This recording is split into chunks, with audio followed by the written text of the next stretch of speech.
Aí galera que está curtindo a página Tudo Pelo Surf, recomendo, a galera está aí com um projeto muito legal, trazendo as novidades do surf, trazendo aí reportagens legais, entrevistas bacanas. Então vamos acompanhar, vamos divulgar e vamos fazer com que o surf seja o grande esporte desse país. Valeu galera, obrigado! Bom, eu comecei a trabalhar com surfistas em 2008, quando eu comecei a treinar um amigo meu que pegava onda e fazia kitesurf, fazia wakeboard, é um cara que fazia muitos esportes de prancha e tinha muitas dores, dor na lombar, dor no joelho, e ele me procurou justamente porque ele já sabia do meu trabalho com treinamento funcional e eu comecei a desenvolver um programa específico para ele poder melhorar primeiro as dores para depois desenvolver bem o seu esporte. Eu nunca pensei em ser atleta profissional porque eu nunca tive a menor condição de ser atleta profissional de surf. Então eu gosto de surfar de forma recreativa e eu escolhi, na verdade, eu comecei a treinar surfistas profissionais em 2010 e como o surf veio crescendo muito no Brasil e essa demanda também veio crescendo, eu comecei a estudar cada vez mais a modalidade e isso deu muito resultado. A gente conseguiu títulos com diversos atletas e fez com que o negócio crescesse e mais surfistas me procurassem e hoje eu tenho muitos surfistas que treinam comigo, mas eu também treino triatletas, mountain bikers, treino caras que jogam futebol, treino atletas de luta, então eu tenho vários dos meus clientes praticam vários esportes, então eu não me foco só no surf. Hoje eu treino mais surfistas, mas eu me foco também em outros esportes que eu gosto muito e também esportes inusitados, como a modalidade adestramento do hipismo. Eu tenho atletas que são competidores dessa modalidade, então você tem que estudar.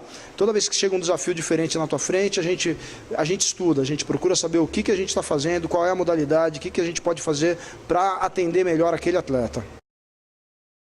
Então, a rotina de treinos, ela é muito variada, né? A gente tem vários perfis diferentes de atletas. Então, a gente tem o cara que é o atleta profissional, que viaja muito, que tem, enfim, muitos compromissos, e aí a gente tem que deixar esse treinamento denso por alguns dias. Temos o atleta recreacional ou amador, que vai para a praia todo fim de semana. A gente mora em São Paulo, então é um cara que passa a semana em São Paulo e viaja de final de semana. Esse é o cara que fica o ano todo conosco, então tem um planejamento ao longo do ano que ele vai seguindo para atender os seus objetivos, enfim, a cada ciclo de treinamento. Então, geralmente os caras chegam e falam, pô, eu quero viajar para o Havaí daqui 4 meses, ou eu vou para a Indonésia, ou enfim, eles têm os objetivos, dão o prazo para atingir esses objetivos, que é o prazo da viagem, e a gente vai montar um ciclo de treinamento em função do tempo que nós temos, em função da pessoa, do indivíduo, da experiência que ela tem e daquilo que ela precisa, além da performance para o surf, que geralmente a pessoa tem dor aqui, dor ali, e a gente tem que resolver todos esses problemas, né? Então, o trabalho com o Gabriel começou em 2011.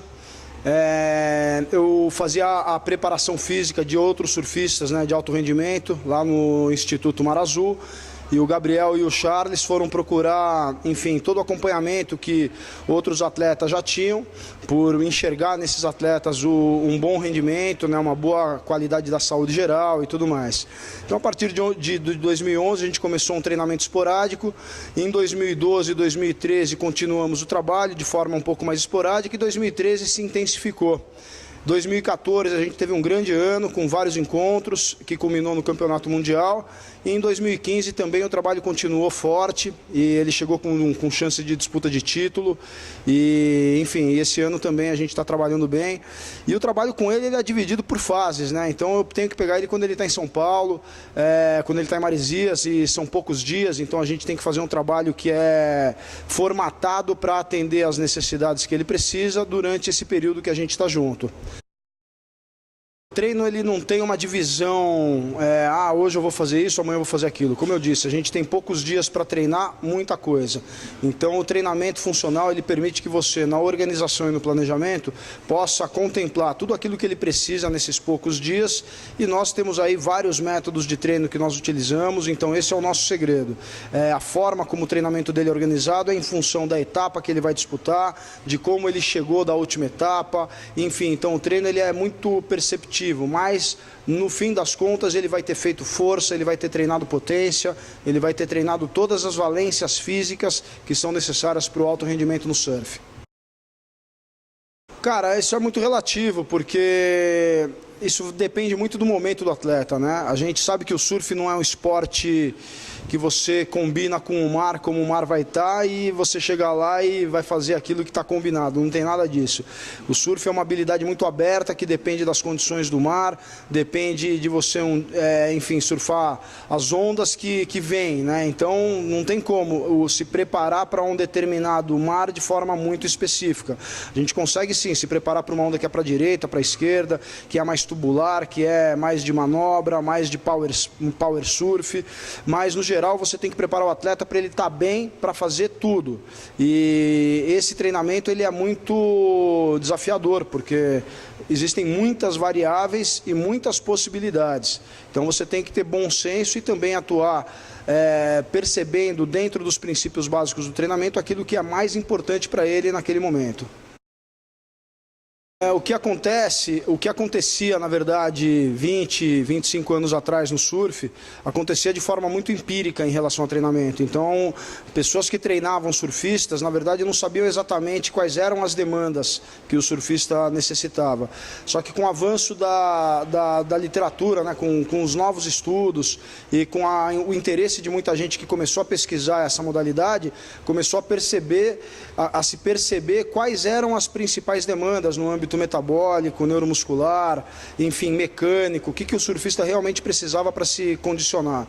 E hoje em dia a gente sabe disso porque tem muita pesquisa científica, não tem tanta falando de surf, mas tem muita falando de treinamento. Então, através desses conhecimentos, a gente consegue saber quais são as melhores estratégias para desenvolver força, potência, agilidade, mobilidade, e a gente procura adaptar isso para a modalidade surf, que é uma modalidade bastante peculiar, tem as suas características diferentes de todas as outras. Então a gente procura estudar bastante a modalidade, estudar bastante o treinamento para casar essas informações e poder oferecer o melhor para cada surfista. Então hoje o treinamento está muito mais moderno, muito mais atualizado do que era antes.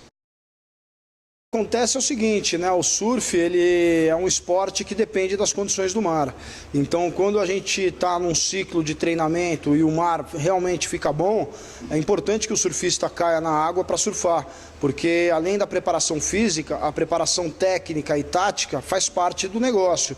Então não adianta querer alejar o surfista de pegar onda, de fazer o que ele gosta, que não vai dar certo. Ele vai querer ficar na água e não vai querer treinar, essa que é a verdade. Quando o mar sobe e quando o mar fica bom realmente, ele tem mais é que surfar mesmo e desenvolver os aspectos técnicos relacionados ao surf.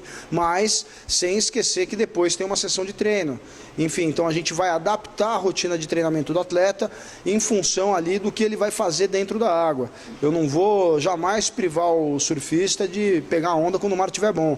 Eu vou cair junto com ele.